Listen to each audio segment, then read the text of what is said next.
I almost kept walking, and if I had, her life would have ended in the dark without anyone ever knowing she existed. The night smelled like rain and bleach, that strange mix you only notice when you're too tired to think straight, and I was way past tired, my feet aching inside shoes that had seen better months, my uniform wrinkled from a double shift that turned into a triple because someone didn't show up again, and nobody ever covers for the maid. Not really. We just stay longer, we just keep going. Because bills don't wait and rent doesn't care if your body is breaking down inch by inch. And I remember thinking about nothing important, just counting steps from the back door to the bus stop, maybe 30 yards, maybe 40, when I heard it, soft at first, so soft I thought it was just the wind slipping through the alley, but then it came again, a sound that didn't belong to the night, not to dumpsters and flickering lights and the hum of a distant highway. It was smaller, weaker, like something trying not to be heard, and I stopped. Actually stopped, which I never do because stopping means getting involved, and getting involved usually means trouble. And trouble is something people like me can't afford, but my body didn't listen to that rule this time. It turned before my mind could catch up, my eyes scanning the row of dumpsters lined up behind the restaurant. Lids half open, shadows pulled around them like something alive, and there it was again, that sound, a broken little cry that didn't rise, didn't demand, just existed, barely, like it wasn't sure it had the right to be there, and I felt something tighten in my chest, something uncomfortable and sharp, like guilt that didn't belong to me. I should have walked away. I knew that. Anyone with sense would have walked away, but my feet carried me forward anyway, one step, then another, until I was standing in front of the last dumpster at the end of the alley, the one with the dented side and the lid that never closed all the way, and my hands hesitated for just a second, hovering over the cold metal, because once I looked, there was no pretending I didn't know, no going back to being just a tired maid heading home, and I remember whispering, "Please don't be what I think it is," even though I already knew, and then I pushed the lid open, slow, careful, like I was afraid the sound might scare whatever was inside, and for a heartbeat, everything went quiet, the city, the rain, even my own thoughts, and then I saw her, wrapped in something thin and wrong for the cold, too still, too small, her skin pale under the weak yellow light, and her eyes, God, her eyes were open, not crying, not screaming, just looking like she'd been waiting for someone to find her and had almost given up, and that was the moment everything changed, because she didn't reach for me. She didn't make a sound. She just looked straight at me like she was asking a question without words, and I felt it, deep and undeniable, the weight of a choice I wasn't ready to make but couldn't ignore, and my hands moved before I could stop them, reaching in, lifting her carefully, feeling how light she was, how cold, like holding something that didn't belong to the world it had been left in, and I pulled her close against my chest, instinct taking over where logic failed, trying to give her whatever warmth I had left, my heart pounding so loud it felt like it might wake the entire city, and I whispered, "I've got you." Even though I didn't know what that meant yet, didn't know how much it would cost me, didn't know who she belonged to or what kind of storm I was stepping into. I only knew one thing in that moment, something simple and terrifying all at once. I couldn't put her back, not after she looked at me like that, not after she chose me without saying a word. I did not think about consequences when I started running. I only thought about keeping her warm, about the way her tiny body barely moved against mine like she did not have the strength left to cry. And that scared me more than anything, because silence like that does not belong to babies. It belongs to things that are about to disappear, and I was not going to let that happen, not tonight, not on my watch. So I held her tighter and pushed through the alley into the street, rain soaking through my uniform in seconds, the cold biting at my skin but never reaching her, because I wrapped myself around her as much as I could, my breath coming out in sharp bursts as I looked around for anything, anyone, a car, a person, a sign that I was not alone in this. But the street was nearly empty, just a flickering streetlight and the distant sound of traffic a few blocks away. And for a second, panic crept in, quiet but dangerous, whispering that I did not know what I was doing, that I was just a maid with no money, no connections, no right to be responsible for a life this fragile. But then she shifted slightly, her small fingers brushing against my wrist, and that was enough to silence everything else, because she was still here, still fighting in the smallest way possible, and that meant I had to keep going. I reached into my pocket with shaking hands and pulled out my phone, nearly dropping it because my fingers were numb. Dialing 911 with more force than necessary, pressing the phone to my ear. As I kept walking, my eyes scanning for the nearest corner where I could be seen, where help could actually find me, and when the operator answered, calm and steady, I realized my voice was anything but. It came out breathless, uneven, like I had been running for miles instead of seconds. I told them where I was, told them what I found, my words stumbling over each other because I did not even know how to explain something like this. How do you say you found a baby in a dumpster without it? Sounding unreal, without it sounding like something out of a nightmare. But the operator did not question me. She just told me to stay where I was, to keep the baby warm, to keep talking, and I did. Even after the call ended, I kept whispering to her, nonsense at first, then promises I was not sure I could keep, telling her she was okay, that she was safe now, that I was not going anywhere, even though a part of me knew everything was about to change, that the moment someone else took her from my arms, I would go back to being invisible, just another face that passed through the night. But I did not want that. Not anymore, not after the way she looked at me.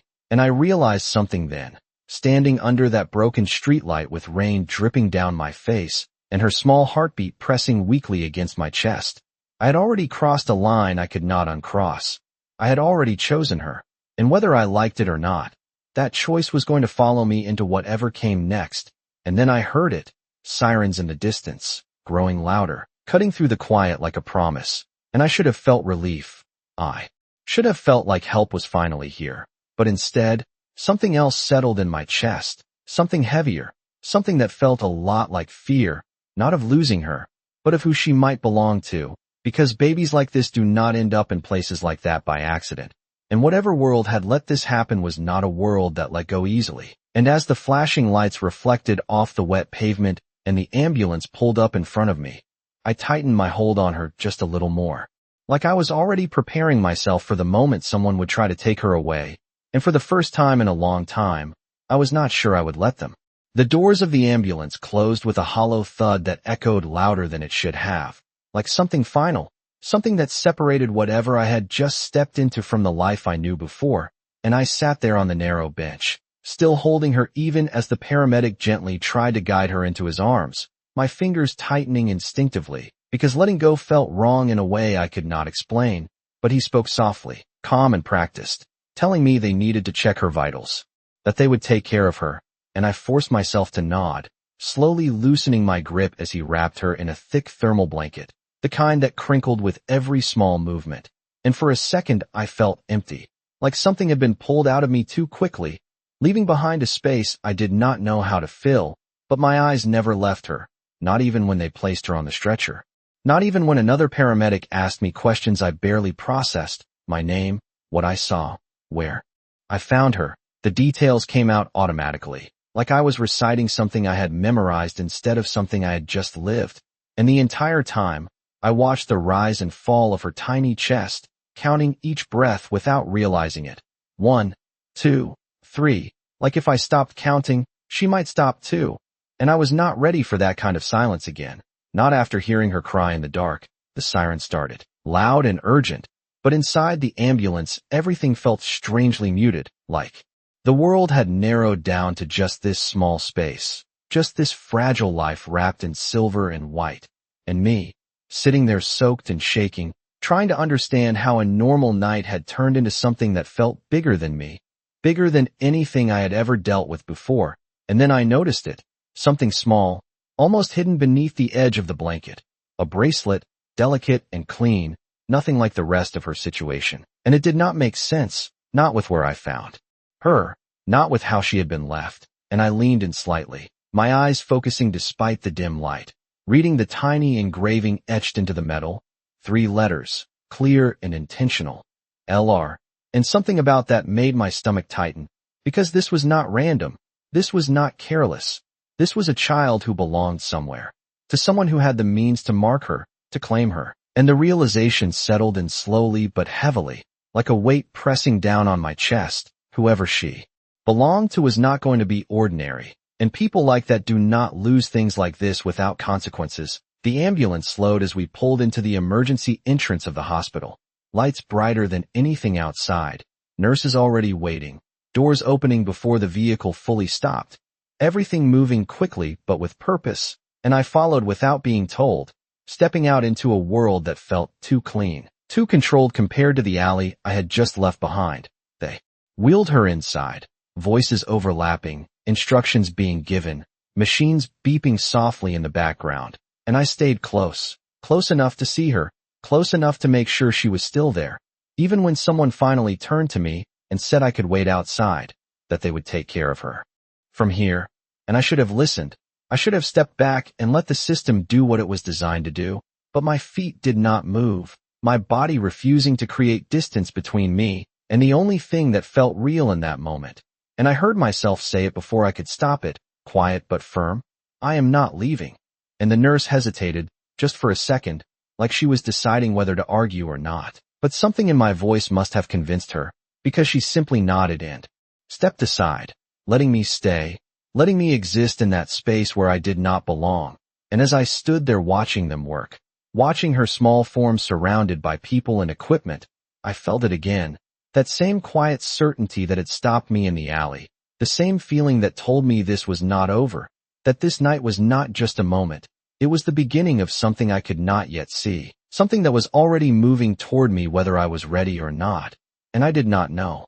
Then that somewhere in the city, someone had already noticed she was gone, and that someone was not the kind of man who accepts loss without asking questions. The first thing I noticed was the silence, not the kind from before, not the fragile silence of a baby too weak to cry, but a different kind, heavier, controlled, like the entire hospital had suddenly remembered how to breathe at the same time, and then decided not to. And it happened so quickly I almost thought I imagined it.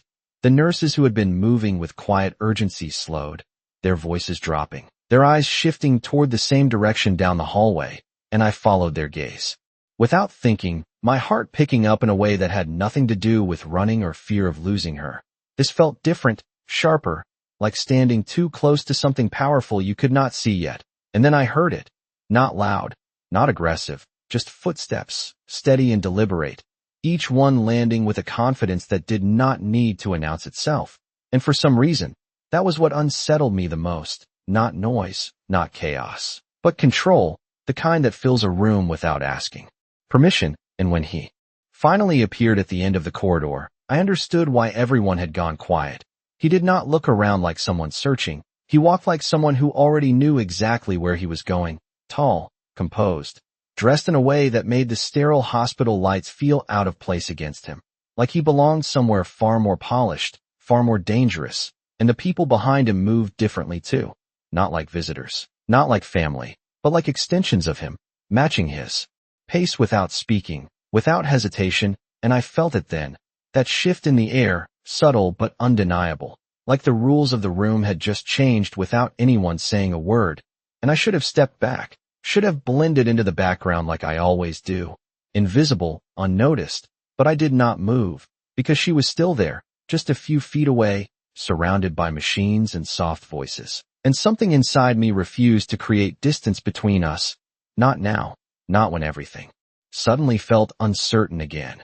And then he stopped, not in the middle of the room, not to look around, but directly in front of the bed where she lay, like there had never been any question about where he would end up. And for the first time since he entered, he did not look controlled, not entirely. There was something else there, something quieter but stronger, something that made his stillness feel heavier than any movement could have been. And I watched his eyes move over her, not quickly, not nervously, but thoroughly, taking in every detail like he was memorizing her existence all over again. And I felt a strange tightness in my chest, because I realized before anyone said a word that this was not just someone important, this was someone she belonged to, the kind of belonging that explains everything and nothing at the same time. And then his gaze shifted, slow and precise, landing on me, and it felt like being seen for the first time and completely understood in a way I was not prepared for, not judged, not dismissed, just recognized. And I could not look away, even though every instinct told me I should, because people like him do not notice people like me unless there is a reason, and I did not know if I wanted to be that reason, and when. He finally spoke. His voice was low, controlled, but it carried through the room without effort. Why is she alive? And the question did not sound like confusion. It sounded like a demand for truth, like something had already been decided, and he was waiting to see who would dare to change it. And no one answered. Not the doctors, not the nurses, not the men standing behind him. The silence stretched just long enough to feel deliberate. And before I could stop myself, before I could remember who I was supposed to be in a moment like this, I spoke, my voice quieter but steady in a way that surprised even me. Because someone found her, and his eyes did not leave mine, not for a second, and something shifted again, something I could not name but felt all the same, like a line had been drawn and I had just stepped across it without realizing where it led. For a moment, no one moved, not even him, and I realized something I had never understood before. Silence is not always empty. Sometimes it is pressure, sometimes it is a question waiting for the wrong answer, and I could feel it building in the space between us. His eyes still locked on mine like he was measuring something I could not see, something that had nothing to do with who I was on paper and everything to do with what I had done without thinking. And then he took a single step closer. Not rushed, not threatening, just intentional. And that was enough to make the room feel smaller, like the air itself had shifted to make space for him and only him. And I should have looked away. I should have remembered that I was just a maid standing in a place where I did not belong, speaking to a man who clearly did not exist in the same world as me. But I did not move, because somewhere behind me, just a few feet away, she was still there, and that mattered more than anything else in that moment. His voice came again, quieter this time but somehow heavier. You found her. And it was not a question, not really. It was confirmation, and I nodded before I could stop myself, my throat suddenly dry, my hands still slightly trembling from everything that had happened. Yes, I said, and that single word felt louder than it should have, like it carried more weight than just an answer. And for the first time, his expression shifted, not much, just a subtle change in the way his jaw tightened, the way his eyes softened for half a second before returning to that controlled calm. And I caught it, that brief crack in something otherwise unbreakable, and it made something inside me settle, not comfort, not safety, but understanding. He cared, maybe not in the way I understood, maybe not in a way that looked gentle or warm, but he cared enough that it showed even when he tried to hide it. And that made everything more complicated, because people who care like that do not let things go, they do not walk away, and they do not forget.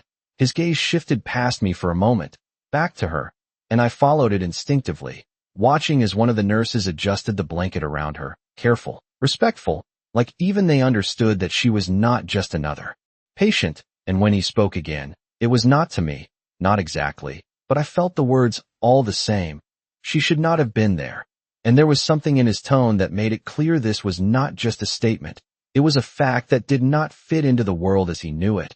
And that meant something had gone wrong, something big enough to break whatever system he controlled. And for a second, I felt a flicker of something I did not expect. Not fear, not exactly, but awareness, the kind that tells you are standing too close to something you do not fully understand. And then his eyes returned to me, sharper now, more focused. Why did you not leave her? And that question hit differently, not because of how it was asked, but because of what it implied. Like leaving her there had been an option, like walking away would have made sense to someone like him. And maybe it did. Maybe in his world, choices were calculated, measured, weighed against risk and outcome, but mine had not been. Mine had been instinct, something simple and immediate that did not ask permission from logic or fear, and I felt my spine straighten slightly, not out of defiance, but out of something steadier, something I did not realize I had until that moment. Because someone had to choose her, I said, and the words came out clearer than I expected, stronger, like they belonged to someone who was not afraid of the answer. And for a second, nothing happened, no reaction, no response. Just that same heavy silence pressing in from all sides. But then I saw it again. That shift, small but undeniable. Something in his eyes changing in a way that felt less like evaluation and more like recognition. And it unsettled me more than anything else had so far, because I did not know what he saw when he looked at me. I did not know what it meant to be recognized by someone like him. And before I could think about it any further, he spoke again, calm, decisive, like the conversation had already reached its conclusion in his mind. Then you stay. And just like that, everything changed again, because it was not a request. It was not an offer. It was a decision, and the way he said it made one thing very clear. Walking away was no longer something I could choose. I did not realize I had stopped breathing until my chest started to ache, the kind of quiet, invisible ache that builds when your body forgets how to function because your mind is trying to catch up with something it cannot process fast enough. And his words stayed there, hanging in the air like they had weight, like they were not just sound but something solid that had already settled into place whether I accepted it or not. Then you stay. And for a second I thought I misunderstood, thought maybe I had filled in meaning that was not there, because people do not just decide things like that about strangers, not in my world, not in any world I understood, but the way he stood, the way no one questioned him, the way the entire room seemed to accept it without hesitation told me everything I needed to know. This was not a suggestion.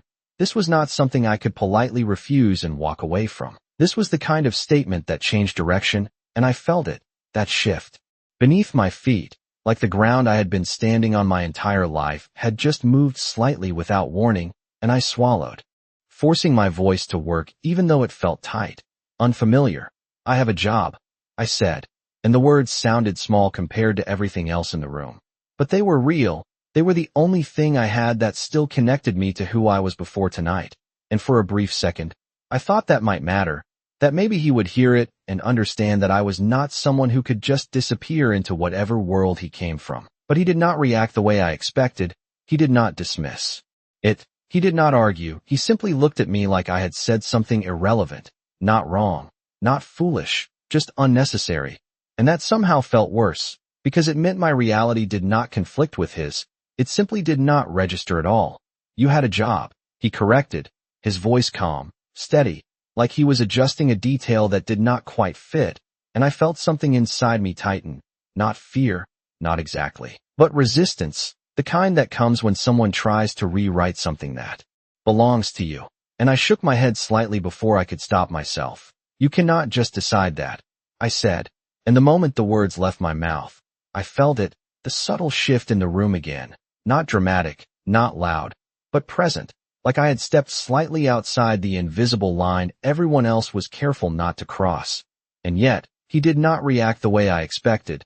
There was no anger, no raised voice, no immediate correction, just that same steady gaze, studying me in a way that made it impossible to tell what he was thinking. And for a second, I wondered if I had made a mistake, if I had pushed too far without understanding the rules of whatever space I had entered. But then he spoke again, quieter now, almost thoughtful. I can, he said, and there was no arrogance in it, no need to prove anything, just certainty, the kind that does not need to be explained because it has never been challenged in any way that mattered. And that was the moment it settled in, not fully, not comfortably, but enough for me to understand that I was no longer dealing with a situation I could control. This was something else entirely, something larger, something that operated on rules I had never learned. And I should have been afraid. Maybe I was, somewhere beneath everything else, but standing there, with her just a few feet away, with the memory of her small, silent gaze still fresh in my mind, fear did not feel like the most important thing anymore. And before I could think better of it, before I could remind myself to stay quiet, to step back, to disappear the way I always do, I said it, softer this time, but just as steady. I am not here because of you. And for the first time since he walked into the room, something changed in a way I could not ignore, not dramatic, not obvious, but real. His eyes sharpened slightly, not in anger, but in focus, like I had just become something more than background, something more than a variable in a situation he was already controlling. And the silence that followed felt different now, not heavy with pressure, but balanced on something else entirely, something that felt like the beginning of a negotiation neither of us had planned to have. And I realized then, standing there in a hospital I did not belong in, speaking to a man I should not be speaking to, that this was no longer just about a baby found in the dark. This was about choice, about who gets to decide what happens next, and whether I liked it or not. I had just made it clear that I was not ready to give that decision away. The air did not break after I spoke. It tightened, like something invisible had pulled everything into focus. and for a second I wondered if I had just made the worst mistake of my life, because men like him were not used to being told no, not even quietly, not even indirectly, and yet I had not taken it back. I had not stepped down. I just stood there, my hands still cold, my heart still unsteady, but my voice already gone, leaving the words behind like they belonged to someone braver than I felt. And he watched me, not immediately, not reactively, but with that same unsettling patience, like he was allowing the moment to unfold exactly as it needed to. And that somehow made it harder, because there was no anger to push against, no clear boundary to retreat from, just his attention, steady and deliberate. And then something unexpected happened, something so small I almost missed it. The corner of his mouth shifted, not a smile, not anything warm, but something closer to acknowledgement, like he had just found what he was looking for without realizing he had been searching, and that unsettled me more than anything else had so far, because it meant this was not over, not even close. His gaze dropped briefly, back to her, and I followed it again. Without thinking, watching as her tiny fingers curled slightly under the blanket, a movement so small it would have gone unnoticed if I had not been looking for it, and something in my chest loosened, just a little, enough to remind me why I was still here, why I had not walked away when I could have. And when he spoke again, his voice was softer, not weaker, just more precise. She responds to you. And it was not a question, not an assumption, it was an observation, and I hesitated before answering, not because I did not know the truth, but because I did not know what it meant to give that truth to someone like him. But I nodded anyway, slowly. She looked at me. I said, and the words felt simple, too simple for everything they carried, but they were all I had. And he seemed to understand more from that than I expected, because his expression shifted again, not visibly to anyone else. Maybe, but I saw it. I felt it. The way his focus narrowed, the way his posture adjusted. Almost imperceptibly, like he had just made a decision he had not planned on making. And then he did something that no one else in the room had done, something that made every quiet conversation, every controlled movement fade into the background. He reached out, slowly, deliberately, and placed his hand just above hers, not touching, not yet, just close enough to feel the space between them. And for a moment, nothing happened. The machines continued their steady rhythm, the nurses moved carefully around us. The world carried on as if this was just another night, just another patient. But I knew better. I could feel it in the way my breath caught, in the way my attention narrowed to that single point, and then her fingers moved again, just slightly, shifting toward his hand without fully reaching it. And that was enough to change something in him, something that had been held tightly in place until that moment. Because I saw it, clear and undeniable. The control did not disappear, but it bent, just a fraction, just enough to reveal what was underneath. And he closed the distance, his fingers gently brushing against hers, careful, measured, like he was handling something far more fragile than it looked, and the room seemed to exhale all at once, a quiet release of tension that no one acknowledged but everyone felt. And when he looked up again, his eyes found mine instantly, like there had never been anywhere else for them to go. And this time, there was no question in them, no evaluation, no distance, just something steady and certain that settled into place between us, something that felt like a shift I could not undo. And when he spoke, his voice carried that same quiet finality, not loud, not forceful, just absolute. Then you stay with her. And I understood immediately. This was not about control anymore, not entirely. This was about something else, something that had started the moment I opened that dumpster and met her eyes, something that had now extended beyond me, beyond him, into a space where neither of us could pretend this was temporary. And standing there, with his world pressing in from one side and hers resting quietly on the other, I realized something I had not been ready to admit. Until now, I was no longer deciding whether to stay or go. I was already staying, I just had not said it out loud yet. Time did not move the way it should have after that. It slowed, stretched, like everything inside that room had shifted into something quieter, but far more permanent. And I found myself standing closer to her without realizing when I moved, my hand resting lightly against the edge of the bed, as if that small point of contact was the only thing keeping me anchored in a moment that no longer felt temporary. And he did not step back, did not reclaim the space the way I expected someone like him would.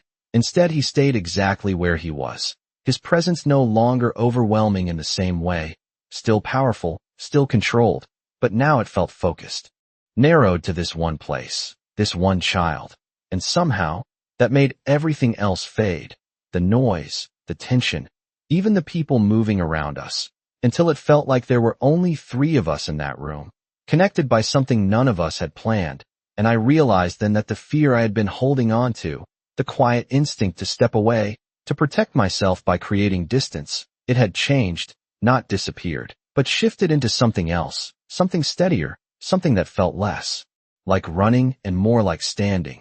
And I did not know when that happened, only that it had.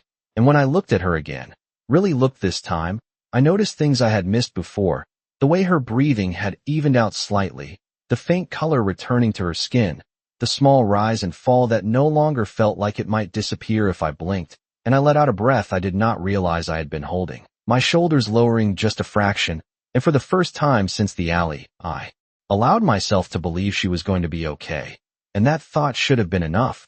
It should have been the point where I stepped back, where I let go and returned to whatever life I had before, but I did not, because something else had already taken root, something quieter but stronger than logic, and I felt it again when he spoke, not to me directly, not at first, but to the doctor standing just a few feet away, his tone calm, controlled, but carrying a weight that made every word land with intention.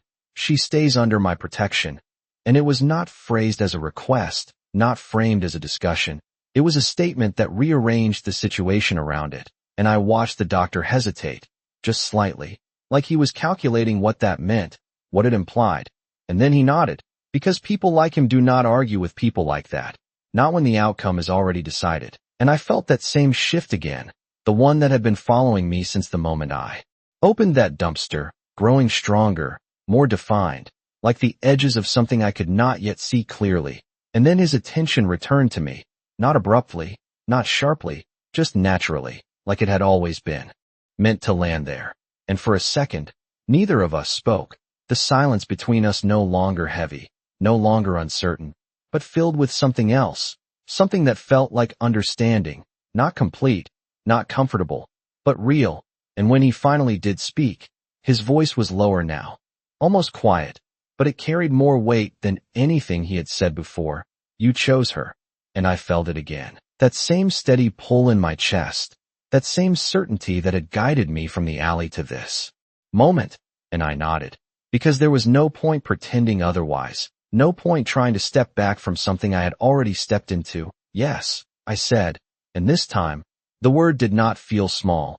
It felt solid, like it belonged exactly where it was. And something in his expression shifted in response, not visibly, not in a way anyone else would notice, but I saw it, the way his gaze settled, the way the tension that had been there since he arrived eased just slightly, like something had finally aligned. And then he said it, not as a command, not as a declaration, but as something quieter, something that carried more meaning than anything else he had said so far. Then she is not alone anymore. And I felt that settle over me in a way I could not ignore, because it was not just about her, not entirely. It was about the space we were standing in, the connection that had formed without permission, without warning. And for the first time since this night began, I understood something clearly. This was not something I could walk away from, not because he would not let me, but because I no longer wanted to. And that realization, simple as it was, changed everything. Morning came slowly. Not with sunlight, but with the soft hum of machines and the quiet footsteps of nurses changing shifts, and I realized I had not slept, not even for a minute. But I did not feel the exhaustion the way I should have. It was there somewhere, buried beneath something stronger, something that kept me standing beside her even as the world outside that room moved on without me. And when I looked down at her, really looked, I saw the difference, subtle but real, her breathing, steady, her small hand no longer curled tightly, but resting open against the blanket, and I felt it again, that quiet relief that did not need words, because she was still here, still fighting in her own silent way. And for a moment, everything felt still, balanced, like the night had finally released its hold on us. But that feeling did not last long, because nothing about this situation was simple, nothing about him was simple, and I became aware of his presence again before I even looked up. Not because he moved, but because the air shifted slightly, The same way it had the moment he walked in, controlled, deliberate, and when I finally turned, he was already watching her, not me this time. His attention fixed entirely on the small figure in the bed, and there was something different about it now. Not the intensity, not the control, but the purpose behind it, like whatever decision he had made during the night had settled into place, solid and unchangeable, and I felt a strange sense of certainty rise in my chest, the kind that does not come from understanding but from recognizing that something important has already happened, something that cannot be undone. And when he finally spoke, his voice was quieter than before, not because it lacked strength, but because it no longer needed to carry across the room. "She will be moved," he said, and the words landed with that same calm authority. But this time, they felt different. Less like a disruption and more like a continuation, like the next step in something already set in motion, and I frowned slightly, not out of resistance, but because I did not understand. "Moved where?" I asked, and for a brief second, I wondered if I had crossed another line, if I had asked a question I did not have the right to ask. But he did not react that way. He simply answered, "Somewhere safe." And the way he said it made it clear that safe meant something very specific in his world, something structured, controlled, protected in ways I could not fully imagine, and I should have felt reassured. I should have accepted it without question. But instead, something in me hesitated, something that had been growing since the moment I found her, something that did not trust distance, that did not trust separation, and before I could stop myself, I said it. Softer this time, but just as real. "I am coming with her." And the words hung there for a second, not heavy, not tense, just present, and I watched as his gaze shifted from her to me, slow and deliberate, like he was turning his attention back to something he had not forgotten, just set aside for a moment. And there was no surprise in his expression, no immediate refusal, just that same steady evaluation. And I realized then that this was not about permission, not entirely. This was about whether I belonged in what came next. And I held his gaze, not because I was fearless, but because I could not look away, not after everything that had happened, not after the way this night had already rewritten the lines of my life. And for a moment, nothing happened, no words, no movement, just that quiet space between us where something unspoken was being decided. And then he nodded, once, small but undeniable, and it felt like the final piece clicking into place, like the answer had been there all along, and we had both just reached it at the same time. "You already are," he said, and the simplicity of it caught me off guard, not because it was unexpected, but because it made everything else feel inevitable, like there had never been another outcome, like the moment I chose her. I had chosen this too, and I looked back at her, at the small life that had somehow pulled two completely different worlds into the same space. And I understood something I had not been able to put into words before. This was not an accident, not entirely. This was a turning point, the kind that does not announce itself, but changes everything quietly, permanently. And as the first real light of morning began to filter through the window, soft and pale against the sterile walls, I felt it settle deep inside me, clear and unshakable. I did not know where this path would lead, did not know what his world would demand or what it would take from me, but I knew one thing with absolute certainty. I was not walking away from it. Not anymore. Because some choices do not just change your life. They reveal who you were meant to become all along.